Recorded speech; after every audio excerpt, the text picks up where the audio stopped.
We all want, at the end of the day, every single thing I guarantee you I can tie it back to financial freedom. That's why we're all here, and that's what we ultimately want. And we're just using crypto as a crutch to get there. That's why it's so important. Because we all want the same thing. We don't want to work for a man. We want to work for a man.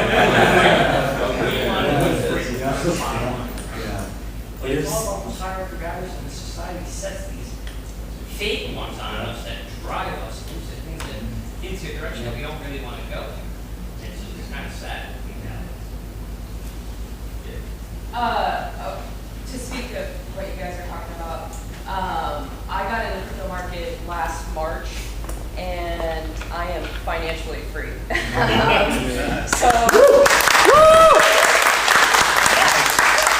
Let me go with the story here. So, it's been crazy, and John probably knows, like, you can look at your account and it could go up 300,000 in a day, and it could go down 300,000 in a day. And honestly, it doesn't really matter. It's just digits on a screen. So in March, I've been a basketball coach for 16 years, and that's my career. I've been in basketball my whole life, so over 30 years. It's what I've ran to, and I grew up poor. So to see hundreds of thousands of dollars is a little mind-boggling. But I got fired in March, and it was a really unjust reason to be fired, but that was where my impact was. And at the same time, my mom, I owned a house in Portland, and my mom had to go into a nursing home, and I had to sell my house. My younger brother is a heroin addict. He was threatening to squat in the house, so I was dealing with all his family stuff. And then I had some relationship issues recently, and it literally just drove me into like this discovery. I mean, I've listened to every Michael Singer, Eckhart Tolle, law of attraction you can think of, especially the last like 3 weeks. And really what it comes down to is there is no void. We think there's a void. We think that crypto is going to solve some problem, but the problem is our own thinking. And that's what we're learning right now. And it's just this idea of like, we're grasping onto things or we're pushing it away, and as soon as we go like this, everything works out. Literally everything works out. I was telling these guys 2 days ago, I got offered a job to be an educator for cryptocurrency for a token, and it combines my two worlds. It combines sports and cryptocurrency, which I'm really passionate about. So it's like, really, as soon as we can figure out, and thank you for helping us and teaching us and giving us some tools of release it, relax, release, let it go, abundance happens. And so I'm a testimony to that. Great, that's I do want to say something about that because it's really important. Like the one thing that, so Johnny talked about this, like what I realized in the system when I was in banking, and I'm not saying bankers are bad, right? I'm just saying the system is a little off. Yeah, you kind of are. Yeah, the bankers are bad. I'm a banker, they're fucking horrible. No, the system is, so what I realized is that they all know, or whoever they are, whatever it is we play off this emotion. They play off this emotion. That's how the whales manipulate the market. They know that we're emotional creatures. They know that we're all trying to get this thing. We all want a piece of their pie. And so they just, come on over, guys. And then boom, they pull it out from under you. And a bunch of people, that's why I keep preaching on my YouTube videos. Please have an exit plan, because a bunch of people are going to go up and they're going to come crashing back down. They're going to be disgruntled, and they're going to sell when they get to their selling point, and they're going to hate cryptocurrency, right? That's what they want us to do. They want us so inside of our heads. They want us so caught up on material things. They want us so caught up buying Christmas presents when it should be presents, right? It's presents, it's not presents. You know, Christmas, Christ consciousness, like coming. They don't want us there, and it's such an interesting thing. Thank you for bringing that up, because that's the thing, is I try to detach from the thing and become, right? You are. That's why I was joking, but I was being serious. I'm the crypto market. Like I feel like I run the crypto market. I feel like I actually manipulate it. I'm like, okay, and I just play the opposite of everything else, and that's by finding yourself, right? It's not because if it did go. So this is the way I look at it, seriously. So I feel like I'm building really good friendships here. I got great friends here, right? So if everything collapsed, I would have food to eat. I would have shelter. I could probably borrow a car from David. I know David Levy uses a car. David Levy uses his car, and yeah, I would have probably find a place to sleep. Not if they clean it. Yeah, Thank you. I think But- your electricity, or not electricity, but when the air conditioner went out, Yeah, he's I like, was hey, like driving stay around in my my house, stay in my Yeah. house. And so like if you really start to think that way and realize you have everything you need, you can go all out. You just go all out in life. We throw Hail Marys. This is what we do. We just throw Hail Marys. Let's go for it. And you just go for it. And why wouldn't you live that way? Like, but we've been built into this thing. Like my dad still has zero idea what I do for a living.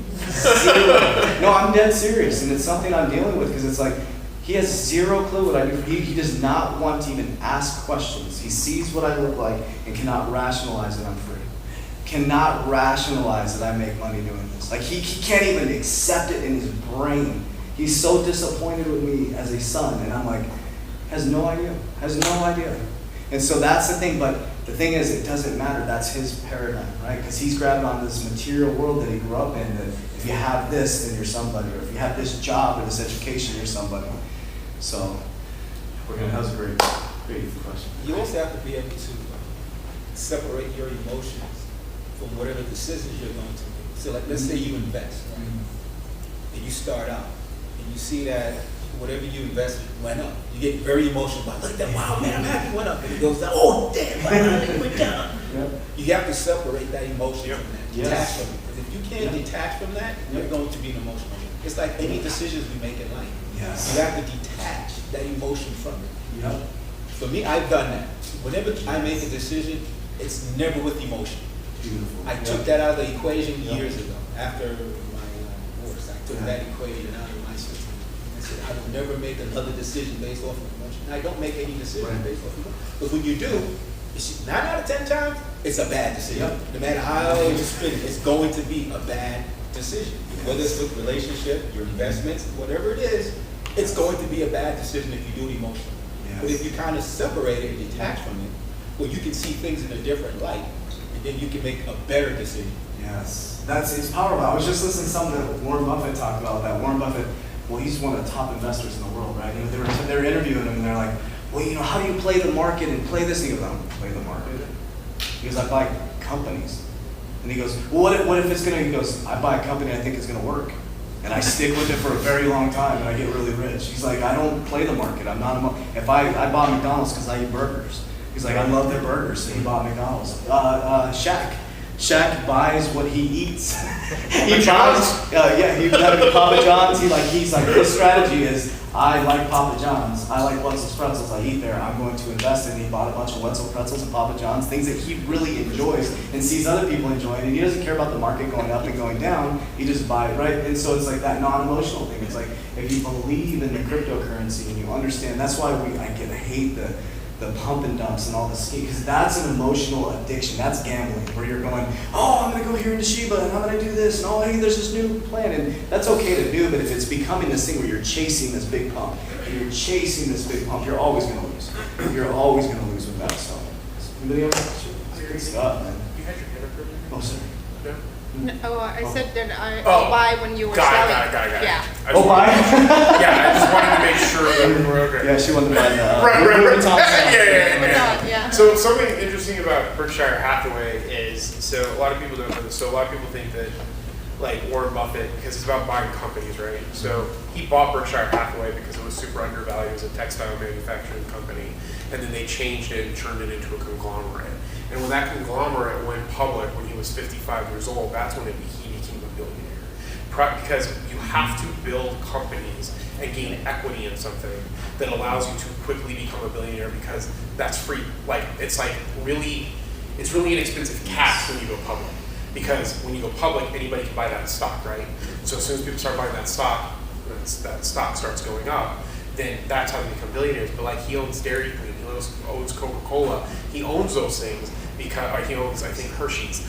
He owns, I think he just bought They just bought something not too long ago. He bought a crypto company. Nubank, Yeah. And so like he buys things that he's interested in and likes that are going to outlast any kinds of fads. So like when you're going into cryptocurrency, in my opinion, right, we want to buy things that we know that are going to end up becoming something that's going to last. And if you look at the portfolios that we have in John's portfolio, those are the cryptos that we're buying because they're things that are technologies that are going to last in the time and change the financial markets. So my understanding is he just sold every bank stock he owned except Bank of America. Yeah. Because they partnered with Ripple. crypto. Yeah, and it's interesting. I mean, if you watch what the billionaires are doing, now I'm mentioning with Ken Mack now, right? So one thing that, like, I want you guys to all understand, everybody in this group right here, and that's why we're teaching this stuff, can be billionaires. That's a fact. I don't, you know the activity we did right here where you go here, we go right here. Well, we had an interesting moment with our investor, right? So we went, our old investor, we paid him off. But we were in here one day, and we were in here when he talked about the $1 trillion, and he was like, we're in that mind. It just gets open to money. He goes, when you make $1 million, and then you make 10 million, then billions not. It's like when you start to expand your mind and you understand that it's possible, trillion is the new billion now. Yeah. Like if you think about that, trillion, it's like some of you guys are gonna be trillionaires. Yeah. Like really think about that. So that some of you are gonna be millionaires this year. Some of you are gonna be multi-millionaires this year. And so the whole thing about this is who do we become as we're becoming that millionaire? Because you realize that every single one of you guys, the biggest shift in generational wealth, let's talk about crypto real quick. So the biggest shift is, so I got schooled because I was saying on my YouTube videos, the biggest shift in generation, and I just, I heard that from Dan Pena, if you guys see Dan Pena, he's pretty hardcore, but I heard him say that, and I thought it was cryptocurrency, because he doesn't really talk about what he does on his videos. You see him, being really crude and, hardcore with his students at the castle, right? He's like, you're da-da-da-da-da, and so he never really talks about what he does. He does what's called LBOs, leverage buyouts. And so he was saying it's the biggest shift in generation. So I thought it was crypto, because I'm like, man, because to me it was the biggest financial shift. But what crypto is, it's the opportunity for the everyday normal person to amass a large amount of wealth very, very quickly. And this won't happen again because there hasn't been a new asset class since the 1600s, right? So we're all like accredited investors coming in, because to be an accredited investor, you have to have about $1 million in assets. So we're all now accredited investors coming into this new space, right? And so we have this opportunity to amass this wealth. And I think I was talking with somebody, is the key now is how do you preserve it and how do you multiply? Right? So that goes into the Lamborghini deal. We're going to the Lamborghini decision where it's like, I probably won't get the Lamborghini because it doesn't make sense. Maybe 10 years when I retire, I'll get that, right? Or maybe I will. I don't know if my assets can pay for liabilities. But all I'm worried about is preserving, multiplying. And I think about my kids. I want my kids to be rich, right? And so also the biggest shift in generational wealth actually is baby boomers. All the wealth is tied up with the 45% of 45% of wealth is tied up with 35% of the population of baby boomers. And that has to move down to us. It has to come from there down to us. And what's happening is the baby boomers are in this situation right now. And I'm a baby, I'm crawling, I'm learning how to walk, he's getting me up on my feet now. And now I get it, I'm like, holy shit. The baby boomers, they're tired, they want to retire. Some of them are having health issues. It's a very stressful environment to run a business right now, right? Now, the reason why he focuses on baby boomers is because they have very low debt, they're very smart with their money, their baby boomers are really responsible because they lived through the scarcity environment with the Great Depression, right? Their parents were in there. So they're very low debt, high capital, high profitability, right? And so what those businesses that are essential businesses are going to be moving down to somebody, right? And a lot of family members don't want to take it, right? And so the biggest shift in generational wealth, if you really wrap your brain around that, every single person in this room could buy an LBO. Like that's a powerful thing. Like they don't teach us this game. Like you think you have to have hundreds of thousands. You don't use your own money. You're doing a leverage buyout offer. So these are the type of opportunities that you have in front of you. And I know that's not what this conference is about, but I want you to think that the everyday person can completely change your family's wealth. And so that's why we're so big on who you're becoming, because once you get that, it's like all of a sudden, has anybody ran into money and all of a sudden had money really quickly? For me, yeah, it was kind of like it was a weird moment, because I did okay as a body, I was all bodybuilding all right, but when I became an executive, when I started making $250,000 a year, to me that was more money than I'd ever made in my life, and it was weird to have that much money coming in, and I was like, I didn't know what to do with it. I was like, okay, you're supposed to buy these things, and I didn't understand. I was not taught money by my parents. My parents, every around April, we'd always go on a trip, tax season. we'd always spend the money. We were always arguing about money. Money didn't grow on trees, so when I got money, it just came right out, right? And so that's the thing that we're working to do, is kind of get that reset button so that we can be the generational shifter. So I know that's kind of sideways and going off the topic. So when he was talking about the emotional aspect of it, Yeah. that resonated with me a lot, because I remember when last March, when basically everything went down, everything got shut down, and I'm relatively young, so that was the first time I realized like the systems that were in place aren't the systems that we've structured things that way, Yeah. and they can definitely change. But one of the most unique parts about crypto is that we have the opportunity to invest in things even if we disagree with them. So like if you disagree with the premise of like the vaccine or anti-vaccine or supply chain tracking, all these things, it's like you can invest in VeChain. If you disagree with universal basic income, there's nothing you can do to prevent it. You can invest in the infrastructure, and you're not going to have that opportunity 5 years from now. So I remember that was one of the things that I used to be really upset coming across all this information, especially because I was coming out of college and I was so much uncertainty.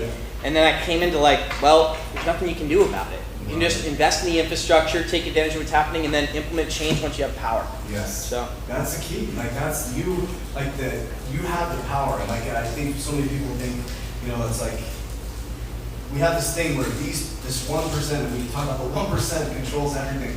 There's 90. They control 97% of the world. Well, if that's true, then there's 97% of us. Which trips me out. Like, wait a minute, guys. There's 97% of us. There's 1% of them. The odds are against them. But so that's the way. That's the way my brain works. I always think there's 97% of us, and if we awaken into our heart, that's what I really think is happening within the world. I think in the next 10 years, I think there's going to be a great awakening. Some people call it rapture, and religious, spiritual, we call it the great awakening, where people are waking up to this new consciousness of control. That's why you're seeing people riot. That's why you're seeing people take a stance on something, which is not a bad thing. Now, somebody's an anti-vax, you're like, anti-vax, or someone's a pro-vax, they're just taking a stance for once in their life. They're like, I'm taking a stance on something.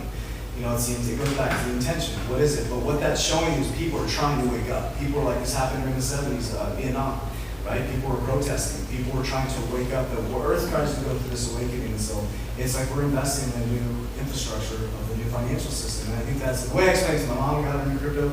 She's like, oh no. She's still writing checks. And I was like, Mom, we had a beeper, right? She's like, yeah. And I said, then you have a cell phone. And you question cell phones. She's like, yeah. And she goes, well, then you said you'd always write letters. She used to write letters to everybody. And then she started doing email. She started typing and she did emailing me, yeah? And I go, now then we went into Facebook, and then we went into Instagram, and went into this. And I said, do you do online banking now? She's like, she actually doesn't do online banking. And I said, so I took her from a check, no online banking to crypto. And the way I explained it to her, I was like, Mom, everything is going to continue to evolve. And I said, so I used COVID as my teacher. I said, how easy it is to get into the bank now? She says, I can never get into the bank anymore. I go, everything is going to change. It's just what it is. And so there's just a group of people like us that are going to be the change. So I think too, I don't know if we're saying C word, or calling it, but C word. I think why that was so important, no matter what your belief system is on it or vaccine or whatever, is that it was important because it accelerated a lot of things. Mm-hmm. So if you look at Microsoft, I'm a big proponent of Microsoft stock, and Microsoft as a company. Microsoft just during the pandemic, almost tripled in price. And the reason why that is because they had an infrastructure for this, but no one was freaking adopting it. And then every single person had to adopt it. And so it just drove up their value and their revenue. Same thing with Google, same thing with Zoom, same thing with Adobe. And so it was such a blessing, even though lots of people, no matter, like I said, no matter what you believe about it, based off of information, is that possibly have passed away from the virus, right? And that's terrible. But I believe what John believes, that it was a purge from the earth, personally. But if we're looking at what happened and what it accelerated, this stuff was coming. Right. It just came here a lot quicker. Yeah. And so all of you are primed and to be able to be a part of it. My fear, and the reason why I'm so happy that we're doing this specific conference, because I didn't get to this in my talk earlier, but we set out to do these types of things. And it's so funny that we've gone through 4 different businesses and ideas and changing and shaping, and finally, all of a sudden, now we're doing the thing that we actually wanted to do when we started, right? And prove that visions boards come to life just on their own time, right? But it's so important because when you get wealth, it usually lasts 3 generations. So they have the shirt sleeves to shirt sleeves in 3 generations, or in Asian countries they call it rice. It's called rice patties to rice.